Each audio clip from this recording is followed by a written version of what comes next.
Coming up on this episode of Nintendo Cartridge Society, a celebration of Capcom on Nintendo platforms. It's dangerous to go alone, so the Nintendo Cartridge Society goes with you.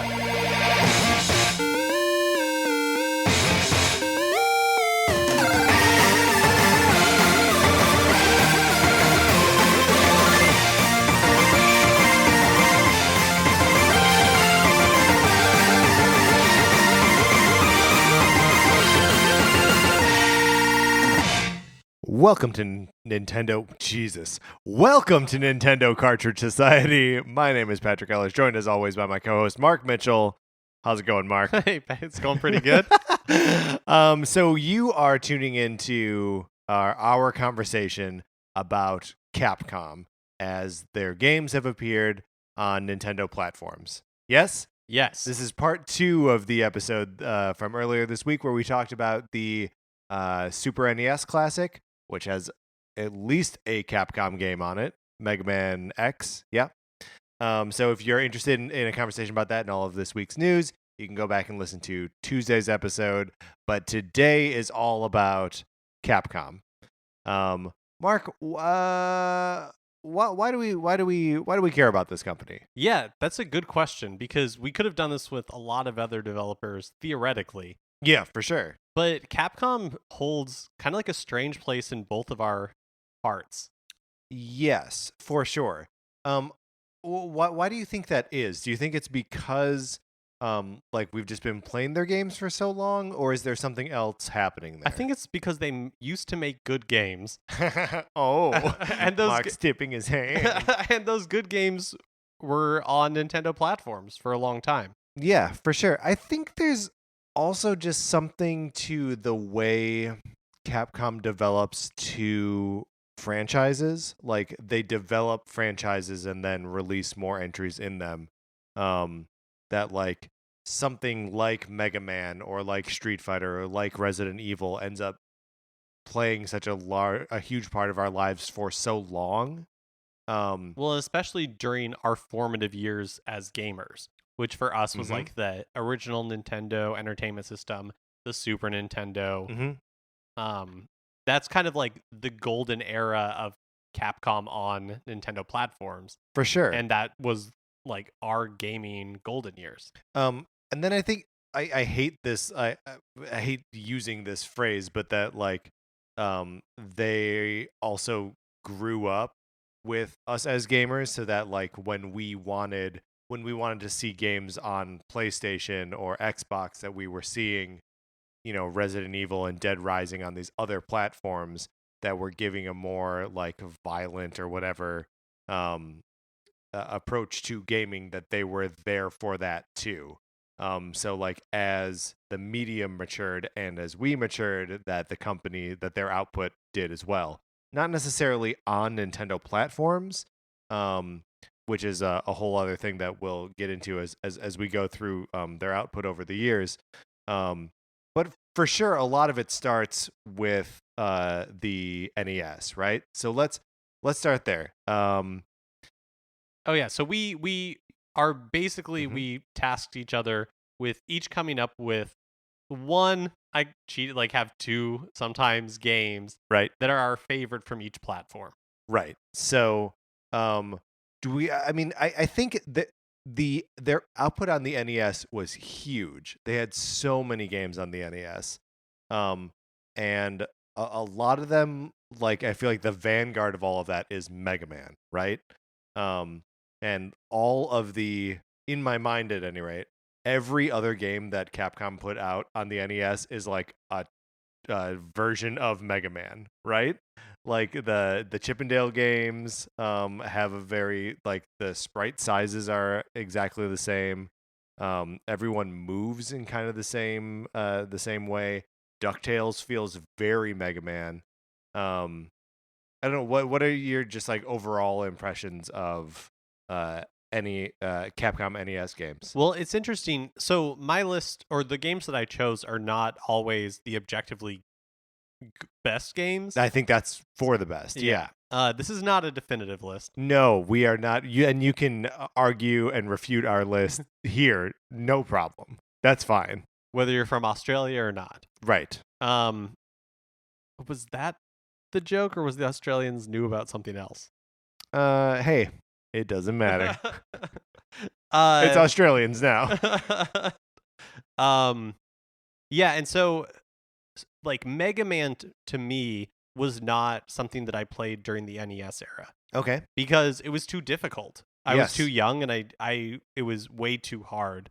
So the games that I chose are the games that I'm familiar like playing, Mm-hmm. which was, you mentioned, the Chip and Dale Rescue Rangers, the Yeah. first one. Yeah. Because this was a time when would be able we weren't buying a lot of games, and so the way I would be able to experience games the most is going to a store and renting them. And this Mm-hmm. was, I love Chip and Dale Rescue Rangers, the cartoon, and so when I saw that there was a game, it was super exciting to be able to bring it home and play it. And it Yeah. turns out that it's actually a fun game. And sort of amazingly, it has that 2-player co-op too, simultaneous, which made the game immeasurably harder. Near impossible. Near impossible, but it was near impossible to begin with, so who cares? But yeah, I think that's a really good pick from that era, and is also so representative of what they did. Because they did all these licensed games too. They had the Darkwing Duck game. I already mentioned DuckTales. Yeah, Capcom and Disney were very close Yeah, during this era and the Super Nintendo era. yeah, and I mean, arguably, they're still working with Disney as they're working on Marvel versus Capcom. It's true. Right? So for me, I think I end up going with a more obvious pick. I'm going to go with a Mega Man game, and I gotta say three. Three is my preferred Mega Man title. I could see the argument for two, but three is just such a big game, and like you defeat the first like round of robot bosses, and then there are like messed up mutant versions of the stages that introduce or reintroduce rather the bosses from Mega Man 2, and you have to like fight them all again. And it's got Proto Man in it, and he's got like the best music ever. I love that game. So educate me a little bit on Mega Man in general. So is Mega Man 1, did they basically nail the formula in that No. first go, and then No. So Mega Man 1, like they're close to the formula in it. There are a couple things that it does differently. It keeps score. Like there's just a running score like it's an total. arcade game basically. Like it's kind of an arcade game, yeah. And there are 6 robot bosses instead of 8. And just some of like the presentational aspects weren't totally there yet. And even like Mega Man's a little bit slipperier. He doesn't handle quite as tightly. And also all of the robot bosses are chumps. Like you can take them all out, no problem with the arm cannon. You don't necessarily need to do the kind of like rock paper scissors relationship that you do in future Mega Man games to even take those bosses down. It also it's before the series introduced like energy tanks, so you couldn't have like a reserve of life to heal up. And a lot of that comes about in 2, which I think is why 2 is put like up on this pedestal. It's like this is when Mega Man as we know it arrived. But I don't know. There's also just something so cool to me about once they land on 2 that they put out a new one of these games every couple of years. The 2, 3, 4, 5, and 6 all came out on the NES. It's a lot of Mega Man games. Wow, yeah. It's a lot of just iterating on the same thing that worked and is fun every time you play it. Did you play a lot of Chip and Dale as with like 2-player, or were you mostly going at it? I was mostly going solo. Yeah, yeah. That game was hard with 2 people. I also have a honorable mention. Okay, yeah. Let's hear for this. the NES, and again, it's a game that is objectively not good, and that's Capcom's Adventure in the Magic Kingdom. Yes. Now I really like theme parks, and I've always really liked Disneyland / Disney World. So this is a game that totally appealed to me on that level, where you are in the Magic Kingdom and you visit like Big Thunder Mountain, Pirates of the Caribbean, the Haunted Mansion, probably something space themed that I can't remember right now. Space Mountain. Space Mountain. And there's like each one is a little mini game or level that you have to beat. Wait, I just want to be clear. You had space themed in your head, but it couldn't get to Space Mountain? I'm not convinced it is Space Mountain. I don't know what else it would be. That's what the ride is called. Yeah. And maybe it's a small world. But anyways, there's all these different levels, and they're all kind of like mini games or I guess mini game isn't really, because some of it's platforming. One of it's kind of, the Big Thunder Mountain is kind of like a minecart level. Yeah. And like, I don't think it's good or even like particularly fun now. But at the time, it was awesome because it was like being at Disneyland. Yeah. And so I really love it for that reason. I mean, I'll add in a super similar vein to that Mickey Mouse Capades. Or Mickey Mouse Capade. I guess I've been adding the S in my head forever. That was a 4-level game where you're playing as Mickey and Minnie. I guess maybe you had to rescue her. And anyway, another like Capcom Disney licensed game that was probably not actually a good game.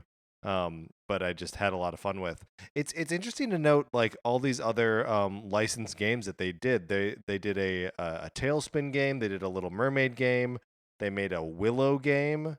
They did the Yo Noid. Remember the Noid? From Domino's? Yeah, from Domino's. Yeah. I guess the 7-Up Cool Spot game was was so successful that they did a Yo Noid game. The Little Nemo, the Dream Master. Remember Heather Campbell brought that up when she was on the show. 2 different DuckTales games, 2 different Chippendales games. Yeah, so that's an interesting part of Capcom's legacy on the NES is that it's like all this licensed stuff and a lot of Disney. Which is part of the reason that's such a bummer that Disney Afternoon Collection didn't come to Switch. It seems like such a natural home for it. Where do you want to move after this? Do you want to go Super Nintendo or over to the Game Boy? Let's go Game Boy. Okay. So I feel like the Game Boy one's a little bit harder. How can you characterize the Game Boy Capcom games? So, in a lot of ways, Capcom did in my opinion, a really solid job with the Game Boy. A lot of times what would happen, because the Game Boy screen is the aspect ratio and the pixels are like, the aspect ratio is smaller and the pixels are larger. So right. It is, so if you try to translate an NES game to the Game Boy 1-to-1, it will not work. Right. And so thoughtful developers would port games from the NES or from other platforms to the Game Boy, but they would take all of the limitations of the Game Boy into account. Yes. So a lot of people have really fond memories of DuckTales on the NES, but I never played much of that version. The version I played was the Game Boy version. Interesting. And it's especially looking back on it now, it's a really thoughtful port, especially for the time, which was, I think it came out fairly early in the Game Boy's life. Mm-hmm. And like they take things like sprite size and the limited area that you can see, because when you're playing on a Game Boy, platforming can be very difficult because your view is so limited of the area around you, and they took those sort of things into effect, but it feels remarkably like the physics of the NES game. And when Scrooge uses his cane to jump, like, it feels satisfying. Yeah. So obviously some things were lost in the translation, but I think it's a really solid port. Yeah. I don't think I ever played that on the Game Boy. Just have good memories of that same game on the NES, which is obviously phenomenal. My pick, I have to go back to Mega Man. They again released 5 of these things on the Game Boy. and most of them were like kind of remixes of the NES games. So like the first Game Boy Mega Man game was a combination 4 bosses from Mega Man 1, 4 bosses from Mega Man 2.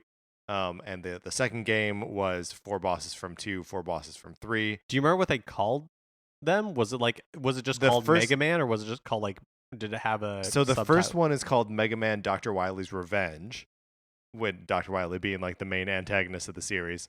And then the second one is just called Mega Man 2, Mega Man 3, Mega Man 4, Oh, interesting. and then Mega Man 5, which is my pick. It's the first game in the Game Boy series that's all new Robot Masters. They're named for the planets. Instead of being like this man, this man, this man, they're like Neptune, Mars, Jupiter, and all of the previous Mega Man games had introduced like one new character that is like a mini boss towards the end before you go on to Dr. Wily, and all of them reappear in this game. So it's the most like, it ends up being a celebration of all of the previous Mega Man Game Boy games and its own new thing.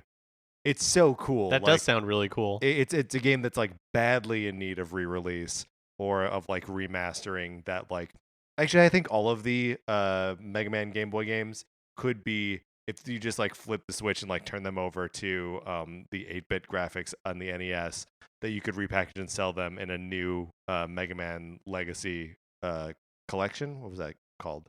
I think that's what it was called. And people would love it. And especially because basically, 5 was so late in the Game Boy's life cycle that like, I think a lot of people weren't playing them by then. Was 5 in like the late 90s? Like, was it in the Game Boy Color era, or was it a little bit before that? So it was a little bit before that, and I guess a little bit before the thing got revitalized by, like you say, before the Game Boy Color, and therefore before like Donkey Kong 94, and before 94, 98, 94. And before Pokemon and all that. So yeah, late enough to just like kind of not make sense for people to still be tuned into it's like it. in between. Yeah, and especially because they were throwbacks to the NES versions that like we were pretty much moved on to the Super Nintendo at that point. And I'll be interested. So, is your Super Nintendo pick a Mega Man game? My Super Nintendo pick is fluid. Okay. So that's a game time decision for me. So I do. Does Game Boy Color count as Game Boy? Sure. Because we got to talk about the Oracle games, the Legend of Zelda, Oracle of Seasons and Ages. I believe so. So Capcom developed 2 Zelda games on the Game Boy Color. Zelda. They got the Nintendo Zelda license. And this was in a time when Nintendo wasn't really doing that. And those games are super good too. Yeah, weird that was neither of our picks. I mean, it's a little strange, but like Game Boy Color is such that like mid-generational. I don't know. Yeah. I think partly what hurts those games, not hurts them, they're great games, but the reason I didn't even really consider them is I did not play them in that era because I never owned a Game Boy Color. Oh, sure. Myself. Yeah. So my sister had one, but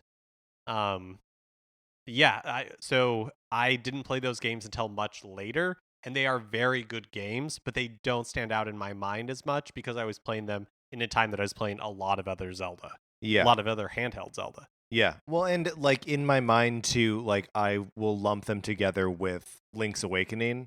But I'm like, well, Link's Awakening is obviously the superior of these 3 Game Boy Zelda games. But they're both, the Oracle games are great and like totally worth playing.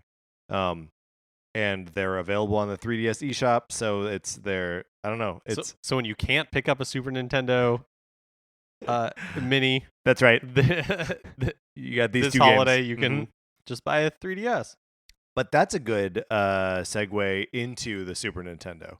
And I think this is where their output starts to get like, this is where it gets a little bit weird to me, because like they're continuing a lot of the same stuff that they did on the NES, with more Mega Man games and more Disney games. And more Disney games, yeah.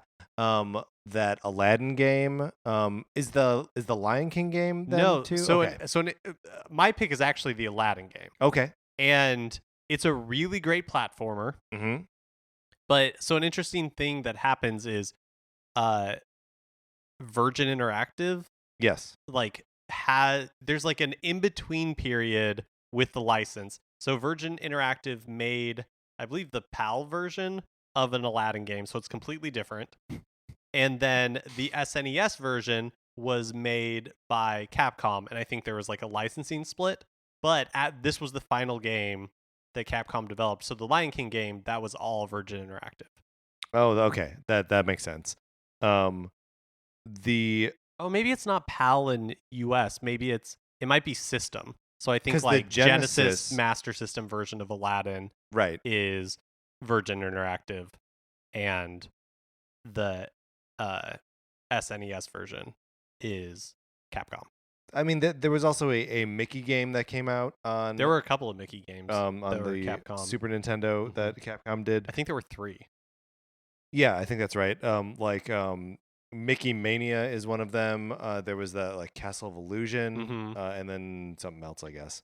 But I think this is also where we start to see more like arcade ports coming over to the machine too, largely in the form of the Final Fight games. There are 3 Final Fight games that came to the Super Nintendo, and I like Final Fight. None of the ports really do the arcade games justice. So like there was a little bit where that was on my list. Well, also, so in Japan, this was around the time that Breath of Fire came out. Yeah, that was for the Super Nintendo, but it was released so it was developed by Capcom, released by Capcom in Japan, but when it came to the US, it was released by, I think, Square, either Square or Enix. Yes. So I think Square. Yeah, I believe it's Square.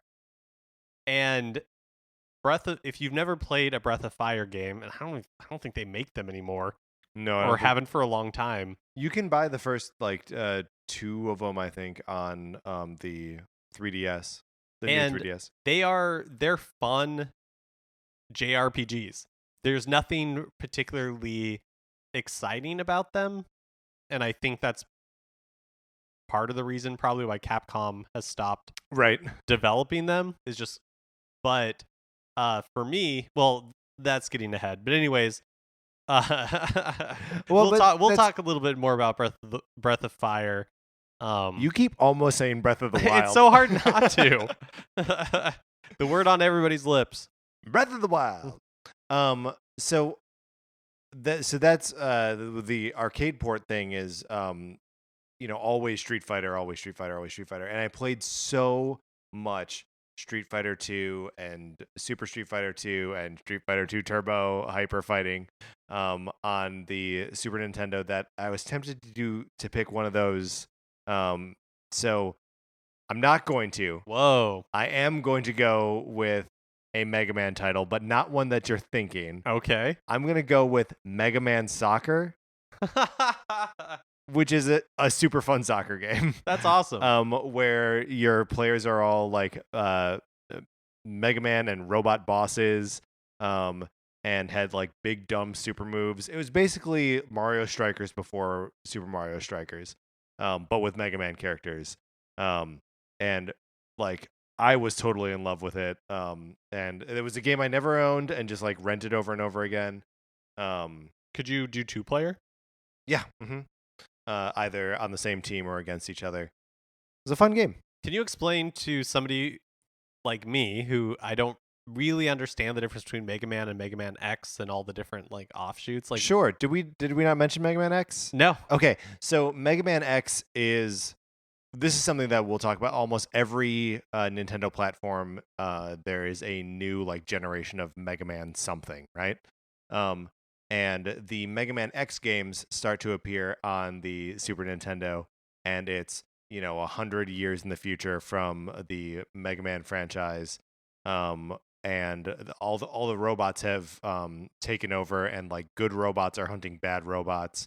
And X is a like either a revived version of Mega Man or a totally different character who like has some of Mega Man's memories. And it plays almost exactly like the original Mega Man games, except there are a few more like few more ways of getting around that X has that Mega Man didn't. He's got this dash, and he can like wall jump sort of forever. So the worlds are a lot more vertical. And instead of the robot masters being all whatever man, like fireman, they're all animal based. So it's like a flame mammoth or chill penguin. And so those games are all really cool and take advantage of the Super Nintendo's sound chip and like graphical capabilities in fun and interesting ways. They get progressively chattier as they go on. And it's this like nonsense like way anime style story that's like really hard to get into. Like I was unable to describe to you right now who the main character is. He's either Mega Man or he's not, and I'm not sure which it is. But yeah, those games are good. But I feel like they're not as tight as the original Mega Man games. So where do we go from there? I guess the Nintendo 64 came out right before the Game Boy Advance. Yeah, okay. Let's move on to So here's where things start getting not great for Capcom on consoles. Well, Nintendo consoles. On Nintendo consoles, yeah. Home consoles. Because they released a total of 3 games. That's right. For the Nintendo 64. Yeah. Some kind of Tetris game, I think. Some sort of Tetris game that I've never played. A Mega Man game, Legacy, something. So it's Mega Man 64. It is basically Mega Man Legends. Oh, Legends. But for the Nintendo 64, and Resident Evil 2, a port of the PlayStation game. And the only of these 3 that I have played is Resident Evil 2. But did you play it on your Nintendo 64? Yes. You did? Yeah. Oh, that's interesting. Because it's the only console I owned. Okay, all right. That's a good game. It's a good game. I don't know that it's a great version of that game. Yeah, I don't think it is. I'm abstaining from this round. I mean, how could if you didn't? There's only 3 games to choose from. Yeah, and I just happened to play one of those 3. I do love Resident Evil 2 though. It's so telling that it's like that game didn't start on the Nintendo 64. This is where Capcom starts to abandon Nintendo as a platform. Except sort of in the handheld, so maybe we should just move over to Game Boy Advance, right? Right. And Capcom would continue to develop games for the Game Boy, as we talked about. Mm-hmm. And then the Game Boy Advance comes in 2001. So there's a long stretch that if you are a home console player, you don't have any Capcom games on Nintendo platforms. Yeah. On the handheld, you have more to choose from. Well, and the Nintendo 64 was hard for a lot of third-party developers, but that's where we see the lineup of games dry up from like Square Enix as well. All of these like old Japanese partners that they had that just needed to use discs and had a better vehicle for their games on Sony's platforms. So moving into the Game Boy Advance, this is where Breath of Fire comes back for me, because during the Game Boy Advance era, Capcom kind of remade / localized some of the Breath of Fire games, and they released them. And so I didn't realize that they released those games on the GBA. So Breath of Fire this was the first time that I played a Breath of Fire game. Was on my Game Boy Advance. And I did a lot of gaming in the Game Boy Advance era, like the Game Boy Advance DS era. Yeah. I was doing a lot of gaming and a lot of like catch up. I was doing a lot of catch up Ranch.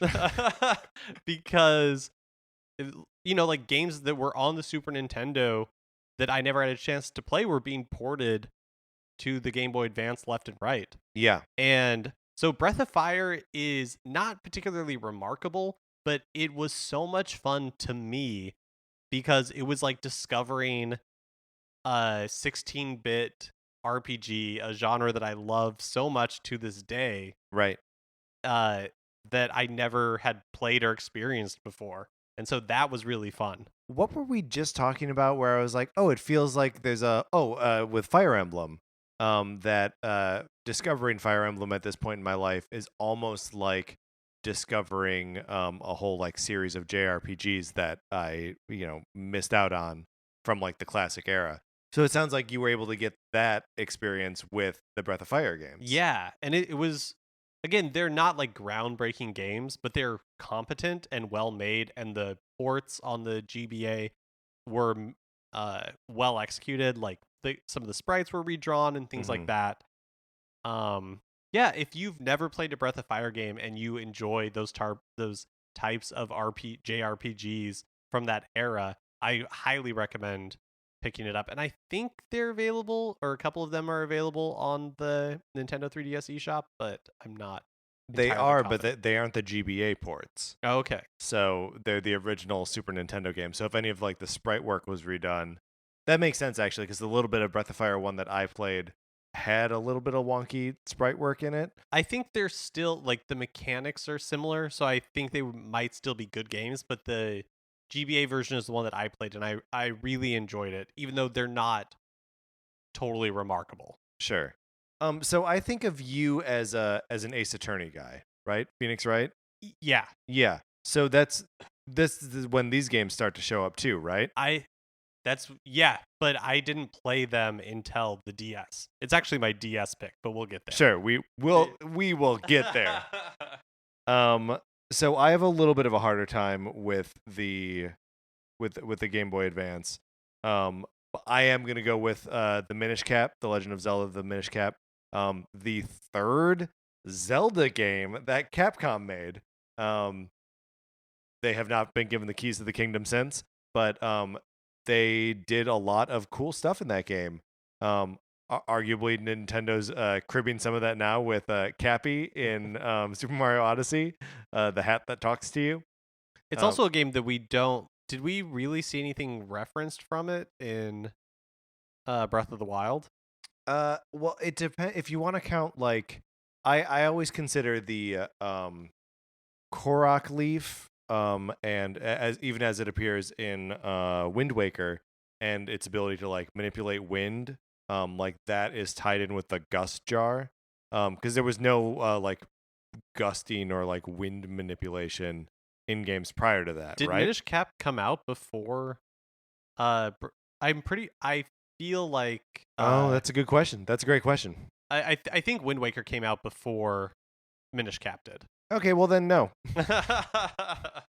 But it's another like solid, competent Zelda game, a lot more in the vein of A Link to the Past than the other Game Boy ones.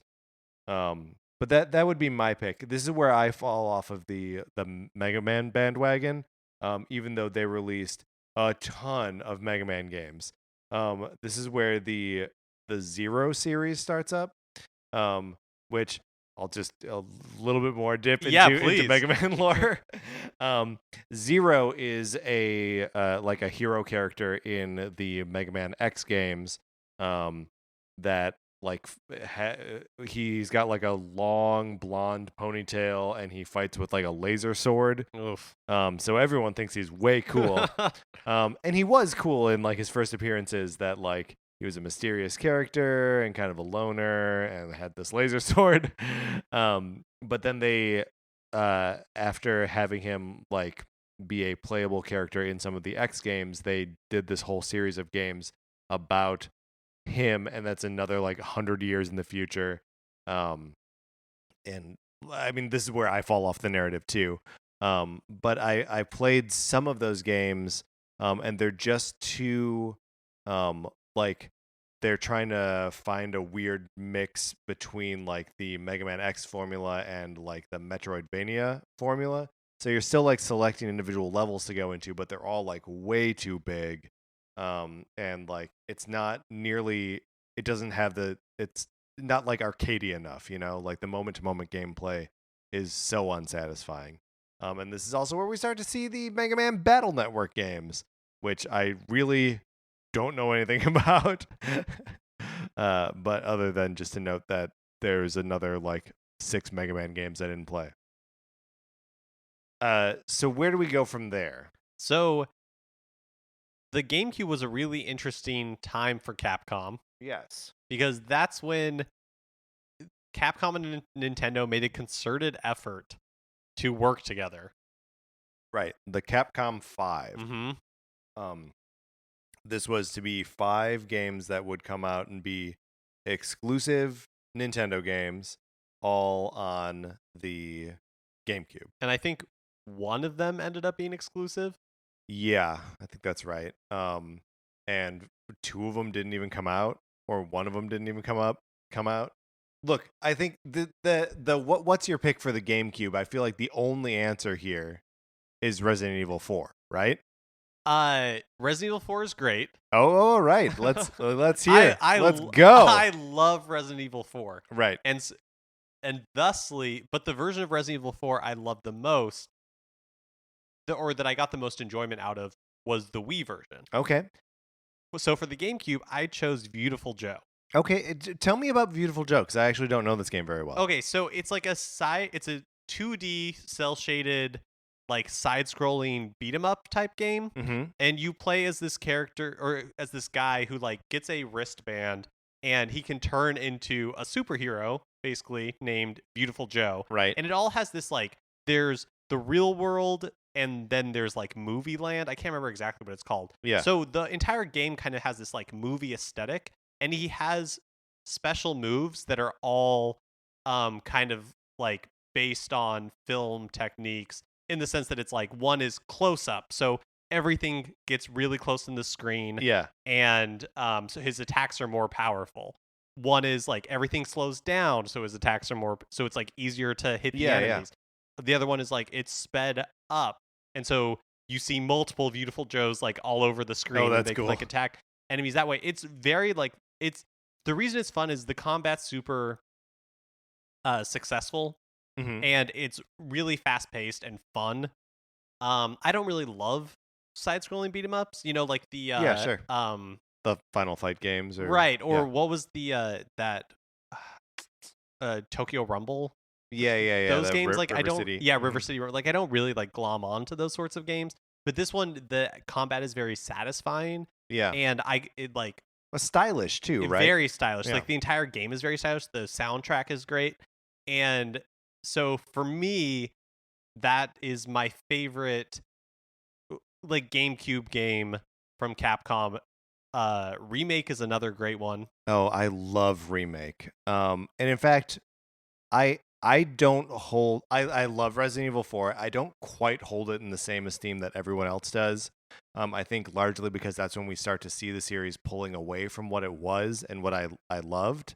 But yeah, Resident Evil Remake is a phenomenal game. And like does so much to improve on what the original game was, that like it has fully replaced the original Resident Evil in my mind. Like if we were to do a ranking of Resident Evil games, I don't think I would count the original. I would just say no, Remake takes its place. But they are different game. I mean, yeah, for sure. In a good way, where it's like it's not just the same game up-res. Yeah. It's like completely reinvented in a way that is very fun for players who are familiar with the game, because they change up some of the mechanics. Yeah. Oh man, the first time a zombie gets back up after you killed it, yeah, and it's this crimson head, and it's like and just rips you in half, and then you spend the rest of the game dragging lighter fluid and a lighter everywhere you go, just so in you can burn constant them. fear that and so then it changes the game, because it's like the less zombies I kill, Yes. the easier this game is going to be. Yep. Or if you're like, okay, I'm reasonably certain that I'll be able to get a headshot here and actually end it. And then you go and do it and you're like, oh no, I didn't. I shot it in the arm. No. It's very, I mean, it's still unforgiving with ammo and like health and saving. So it's a really fun reversal of we're used to playing that game. Yeah, for sure. Yeah. Yeah. And then there's a lot of good Resident Evil on the GameCube. Yeah, because Zero is on there as well. And almost all of the Resident Evil games were re-released on the GameCube. I had 2 and 3, and I think Code Veronica came there as well, right? I believe it did, and this was like kind of all leading up to 4. Yeah. Which was exclusive for all of like a year. And I mean, since then, wasn't the PS2 port announced before the game was even released on the GameCube? Sounds right. I'm pretty sure that's what happened. I'm a little hazy on the history, but that sounds right. But good call saving for until the Wii. Are we there? Sure, we can talk about the timeline is hazy in my head. I think the DS came out before the Wii did. Sure. Well, let's we're there. Let's talk about Resident Evil 4. Yeah. Oh my gosh, this is like one of my favorite games of all times. Maybe my favorite Resident Evil. It is. It's definitely my favorite Resident Evil. And the Wii was such a fun system to play it on because the pointer controls made sense. So I always have a little bit of a problem with the I don't like the pointer controls in Metroid Prime 3 necessarily. Yeah, me either. But they work in Resident Evil 4 because you just have to stand there and shoot. Right? Like it doesn't have the it's not as frantic, and because you're not like moving and shooting at the same time. So you're just using the reticule to like aim. And one of the complaints of the Wii edition is that it makes the game easier, because it does. It's way easier to get like headshots. Yeah. Because your aim is so much more precise. Which again is another thing that's like vital to that game, because if you kill the bad guys in the wrong way, they turn into horrible like head tentacle monsters. But yeah, I think it's for me, and again, part of this was that I like the original way of playing Resident Evil. It was always difficult for me. I liked the games because it was like fun to get a little bit scared. Yeah. But it wasn't until Resident Evil 4 that I loved Resident Evil. Okay. I've got a little bit of a weird pick for the Wii. Tatsunoko versus Capcom. Okay. So this was a Capcom like versus style fighting game, like the Marvel versus Capcom series, but used the anime characters from the animation studio Tatsunoko. I'm butchering some of those vowels, I'm sure. But it was a couple things. It introduced the 3-button fighting mechanic. You just have a light, medium, and hard attack. No distinction between punches and kicks, which they would use in Marvel vs. Capcom 3. And this game, I think, was a Wii exclusive. I don't think it came out on any other platform. And the Wii was also so barren in terms of fighting games, other than Smash. That Castlevania Judgment, or whatever that terrible Castlevania fighting game was. I don't know about this Castlevania fighting game. Oh, we'll look it up later. It's all right. Awful. It sounds amazing. But there were this was just a really fun game. And I think had a lot of I think if it had a wider release, that it would be held up there in the same esteem as like the rest of the Versus series. And they did the classic Wii thing of like, you can play it any way you want. Is it a Wii remote turned sideways? Is it Wii remote and nunchuck? Do you have a pro controller? However you want to do it, you can play. And they had that where it like kind of scaled to different play styles. So that if you wanted to just be like, oh yeah, this button is like a normal attacks, this button is normal like super moves, and this button over here is like the moves that use your power meter and are big and showy. that you can do that too. So it was accessible in a lot of ways, which is important for a Wii game where like the fighting game audience isn't. So that's my pick for the Wii. And there were some other like Capcom supported the Wii. Okay, there was Zack and Wiki, the point and click adventure game. Mm-hmm. There was the Okami port. Yep. I'm sure there was some other. Oh, there was like Umbrella Chronicles and Umbrella Chronicles 2. Yeah. So and those are like the on-rail shooter Resident Evil games. Yeah. Yeah. It wasn't like the glory days. No. But or they even showed up in a way that mm-hmm. I mean, obviously you weren't getting Resident Evil 5, you weren't getting Resident Evil 6, like you weren't getting any of the Devil May Cry games or anything like that. Yeah, at this point. That's where we really start to see like a huge like difference in what they're delivering to the Nintendo platforms. Yeah, I mean, I would say even in the PlayStation era. Yeah, that's a good point. Or the PlayStation 1 and PlayStation 2 era. But yeah, all of everything that was exciting was happening on the 360 and the PS3. Dead Rising, I love that first game. Yeah, and I like first the Dead Rising game is great. What was the name of there was a Wii port, right? Called Chop Till You Drop? Yeah. Yeah. The Wii just couldn't do it. Yeah, there was no point. Lost Planet was not amazing, but they were putting a lot of energy into that series, but all of that was Devil May Cry, but all of that was happening away from Nintendo platforms. Yeah. So let's then move over to the DS? DS, yeah. I don't have a pick for this one. So mine is Phoenix Wright, Ace Attorney, or Ghost Trick Phantom Detective. So sell me on the Phoenix Wright games. I just think they're super fun. Are you familiar with the series at all? Like a little bit, but like pretend I don't. So they're a little bit of like point and click adventure. I think they call them like visual novels because there's no like platforming or anything like that. It's basically a crime is committed. You play a detective and a lawyer, and you are like scouring the crime scene and like in most fiction, lawyers end up also being detectives. Yes. Yeah, and you're scouring the crime scene, you're like looking for clues and you're interviewing people, and then it goes into courtroom mode where a witness comes in and they give testimony, and then you have to, using the clues that you have acquired before the trial, you have to like cross-examine them and prove where their statements are false, and then that's how you like solve the crime to show who actually committed it.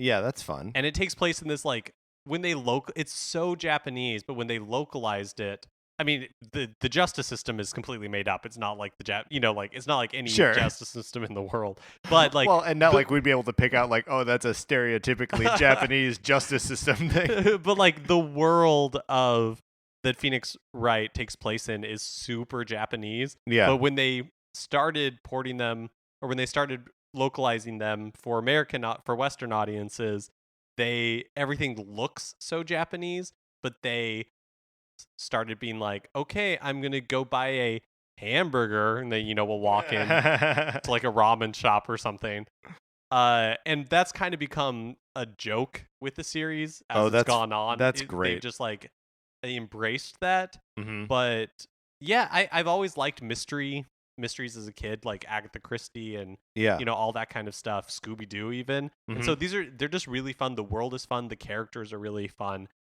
I really enjoyed it. Should I pick up one of these games at some point, or because the series is going strong. Yeah, there's a remake available on the 3DS of like the first title. I have them in front of me right now. It just Ace Attorney for the 3DS. Yeah, that's probably it. Okay. And I think it's basically a port of this game. Yeah. For the 3DS, and I think that's a good entry point. I think it is the first game in the series, or it's a remake of the GBA game, which is the first game in the series. And just a to bring it back to what we were saying about like Capcom from the beginning, that like here's another franchise that they identified, that they were like, Phoenix Wright is a fun game and a fun concept, and we can make a bunch of these. So like, I don't know. I feel like you don't always see that from third-party developers, that they're going to continue to give you the thing that you want from a series. I do want to give a shout out to Ghost Trick Phantom Detective, which was also on the DS and on like mobile phones at some point. But it's basically a game where you're the character you're playing has died, but his spirit can like take over different objects in the world. It's called capturing. Capturing, when Mario not does possessing. It. Yes. Right. You're capturing, and you can control different objects in the world, and you're trying to solve a mystery. And so each level is basically like one almost like cut out like diorama of like a restaurant or a police department or something, and you have to possess different capture different objects to solve puzzles. Yeah. And like solve the overall mystery. And again, it's a really cool game that came out on the DS. I think it bombed, but it's very fun. Should we move into the 3DS then? Sure. I think we're basically getting to the point where there's not much. Yeah. Well, and like I don't know that there's really not much on the 3DS. Like there are a bunch of titles in here, but not really many that I've played. And I think part of the problem is that neither of us are big Monster Hunter heads. Right. Because that has become Capcom's big game on Nintendo platforms, or was for a while. Right. I mean, now who knows with Monster Hunter Worlds? I can't remember. Who knows? Coming to the PlayStation 4. But so, there are a handful of Phoenix Wright games. There are the Project X Zone games. I don't think I even know what that is. It's like a cross with SNK. Oh, okay. Maybe also Square. It's a crossover game with like a bunch of other crazy stuff. But there were the Resident Evil Revelations was on there. There was a port of Super Street Fighter 4. But like there was the Resident Evil Mercenaries game, like the online shooter game. All games I didn't play at all, and I spent a lot of time with my 3DS. It's weird that none of these games really spoke to me, or that I sought them out on this platform. Yeah, the game that I probably spent Capcom game I probably spent the most time with on the 3DS was a Phoenix Wright, the Dual Destinies game. Yeah. All right. Well, so we have no recommendations for the 3DS. Yeah. Perfect. Wii U. I didn't even own one. And I don't think I own a single game, Capcom game on the Wii U. So I'm sure there was something, but again, Monster Hunter seems like the big release there. Yeah, and again, we're not Monster Hunter guys. So yeah, it's very weird to me that you and I like this company so much, and yet haven't had games from them on Nintendo platforms in like recent memory.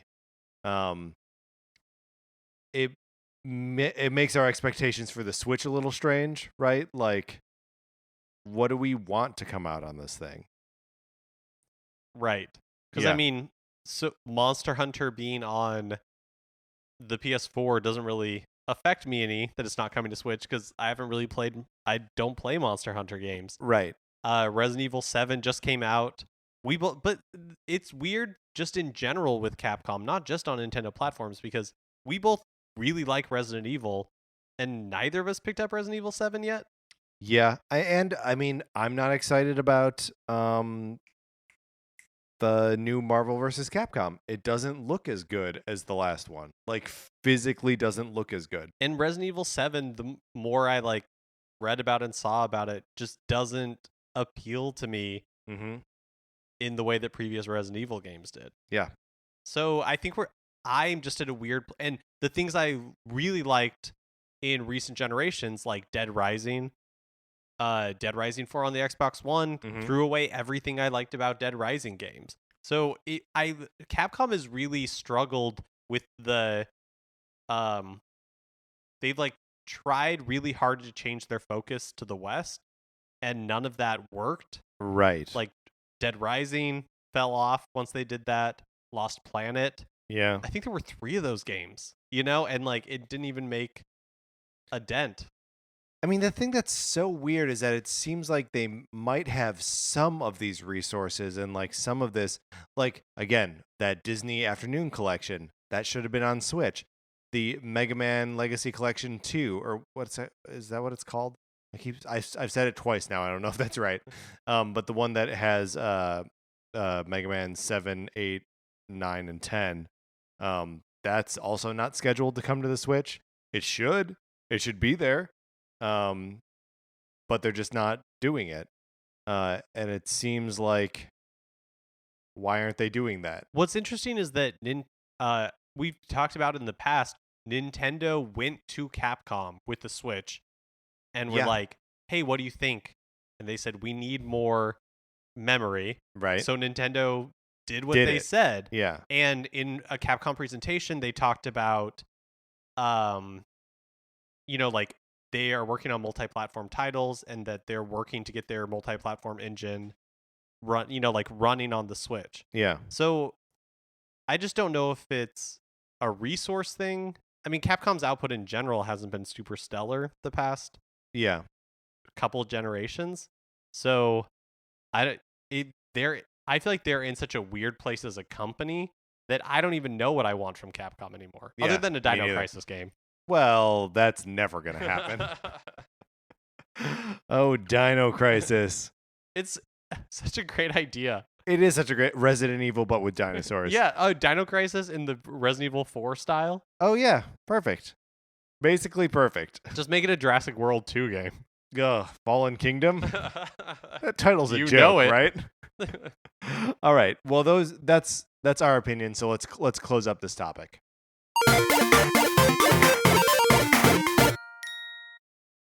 Now, we are huge windbags and have just talked about Capcom for a very long time, but probably you have opinions about this company, and we'd love to hear what some of your favorite Capcom games on Nintendo platforms are, some games that you think should have been on Nintendo platforms but weren't, or anything along those lines. We'd love to hear your feedback on that, and we'll be reading those emails next week.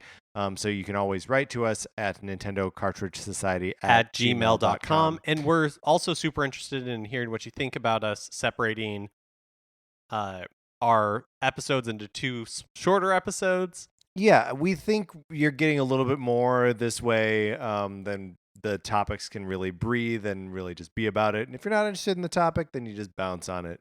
Cool. But we'd like, of course, for you to listen. Definitely. You should. But listen. But again, you can send any of that feedback to NintendoCartridgeSociety at gmail.com. Or you can hit us up on Twitter. We're at NinCartSociety, or on the Facebook page, which is just Nintendo Cartridge Society. Rate, review us, all that good stuff on iTunes. You can check out Retcon Punch if you want to read what Mark and I think about comic books. Olivia Duncan made our logo. Our music is provided by 8-Bit Betty. You can check out his music by going to his website, which is just 8bitbetty.com, or by listening right now. For my co-host Mark Mitchell, this is Patrick Ellers. Still trying to understand Viewtiful Joe. Thanks for listening.